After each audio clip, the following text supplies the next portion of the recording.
ঈদের চাঁদ দেখার সাথে সাথেই আমাদের সমস্ত আমলগুলো আমরা ভুলে গেলাম। আবার নতুনভাবে আগের মতো আমাদের ইচ্ছা অনুযায়ী শয়তানের যে আমল, শয়তানের কাজকর্ম নিয়ে আমরা ব্যস্ত হয়ে যাব। নাউযুবিল্লাহ। এটি কি মুত্তাকির বৈশিষ্ট্য হতে পারে? পারে কিনা? তাহলে আমাদের শিক্ষা নেওয়া উচিত না? আর তাকওয়া হচ্ছে এমন একটি বিষয় যে কোরআনে সর্বত্র আল্লাহ এই তাকওয়ার ব্যাপারে আলোচনা করেছেন। আল্লাহ ভীতি।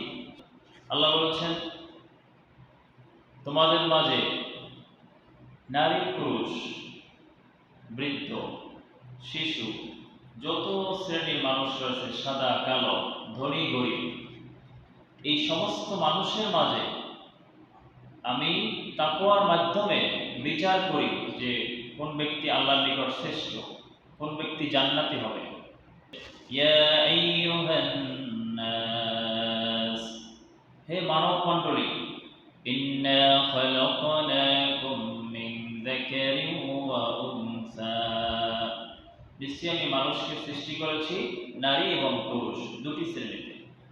ওয়াজআলনাকুম শুউবান ওয়া ক্বাবাইলা লিতাআরাফু, বিভিন্ন শ্রেণী জাতি গোত্রে আমি তোমাদেরকে বিভক্ত করেছি, সাদা কালো ধনী গরিব বিভিন্নভাবে আমি তোমাদেরকে ভাগ করে দিয়েছি।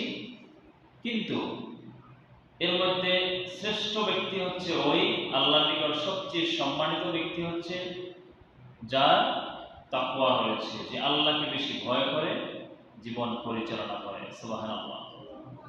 ইন্না আকরামাকুম ইনদাল্লাহি আতকাকুম, নিশ্চয়ই আল্লাহর নিকট ওই ব্যক্তি সর্বোত্তম যে জীবনের সর্বক্ষেত্রে আল্লাহকে ভয় করে চলে। আর তোমরা যে আমলগুলো করছো এ সম্পর্কে আল্লাহ জানেন, আল্লাহ সব কিছু জানেন। আল্লাহকে ভয় করে আল্লাহর হুকুমগুলো মেনে নেওয়া এবং আল্লাহর নিষিদ্ধ কাজ থেকে দূরে থাকা, এটি হচ্ছে তাকওয়ার মূল অর্থ।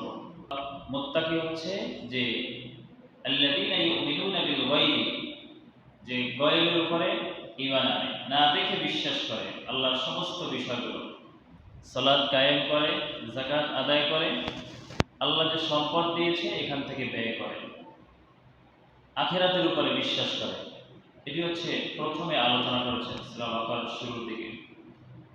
এই সূরারই 177 নম্বরে তাকওয়া মুত্তাকি যে দাবি করে, আমরা যদি এখানে প্রশ্ন করা হয় আমাদেরকে যে এখানে মুত্তাকি কে কে, আমরা সকলেই বলবো যে আমি মুত্তাকি। কেউ অস্বীকার করবে না যে আমি মুত্তাকি না, সকলেই নিজেকে মুত্তাকি দাবি করে। আল্লাহ বলছেন না, দাবি করলেই ঈমানদার হওয়া যাবে না, মুত্তাকি হওয়া যাবে না। আল্লাহ যেভাবে বলেছেন এই গুণগুলো আপনাকে অর্জন করতে হবে, মুখে দাবি করলেই সে ঈমানদার হতে পারবে না। সূরাতুল বাকারা 177 নম্বরে বিস্তারিতভাবে আল্লাহ বলেছেন, লাইসাল বিররা আন তুওয়াল্লু উজুহাকুম কিবালাল মাশরিকি ওয়াল মাগরিব ওয়ালাকিন্নাল